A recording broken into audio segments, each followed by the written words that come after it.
The rich were getting rich, but the poor were getting poorer. Have you ever wondered how countries will be so rich with resources, yet remain so poor?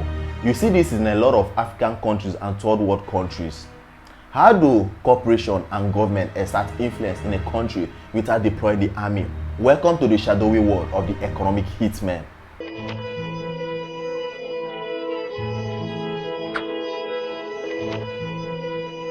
This is a story of intrigue, power, and manipulation, one that have shaped the destiny of an entire nation without most of us ever knowing. These economic hitmen are not talking about buying stock options or bond. They are talking about buying an entire country.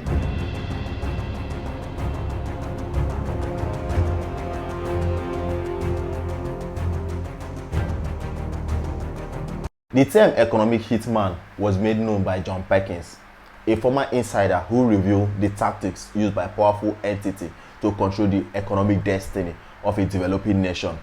John Perkins is a former economic hitman, also an insider who wrote the book Confession of an Economic Hitman. According to John Perkins, economic hitmen are highly skilled professionals who used their knowledge of economics and international finance to manipulate countries into massive debt. The goal is to ensure that these countries become subservient to powerful corporations like the World Bank and including the IMF. What are the tools used by these economic hitmen? Deceptive report. That's why we have a lot of media propaganda in a lot of countries where you see the Western media giving false news, or when they want to remove a president, you see a lot of media propaganda. You see false report of the president not being active or is considered a dictator. We have election rigging, bribing, but when all this fail, that's what comes in: a military coup.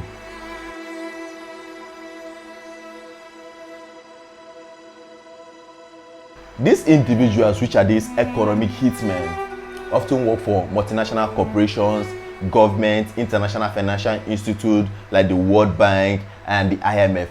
They always have one goal in mind: to enrich themselves. I was recruited by a big international consulting firm called Charles T. Main, which has since been bought, so the name no longer is out there. My title was chief economist, and I had as many as 50 people working for me. My job really was to identify countries that had resources our corporations wanted, like oil.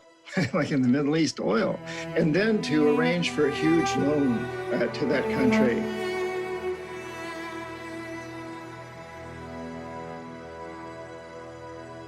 They have agents who go and sort out countries that have natural resources that the corporation wants.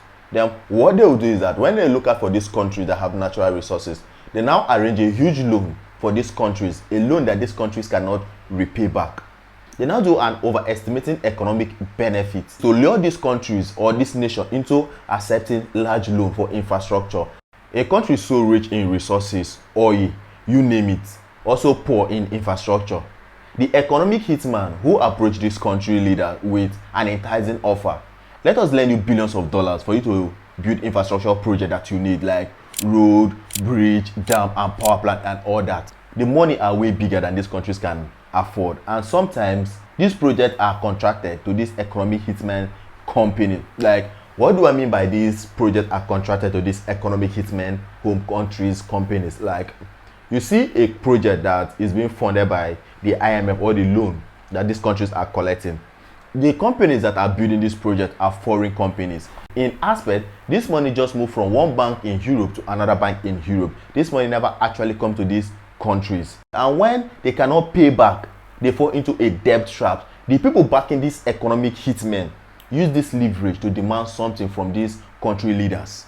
When we talk about people backing these economic hitmen using this leverage to demand something from these country leaders, we are talking about things like control over natural resources, favorable deals, or even strategic military base. That's why you see the US having a lot of military bases in other countries, but you never see other countries have a military base in the United States. But the United States have a lot of military bases in different countries.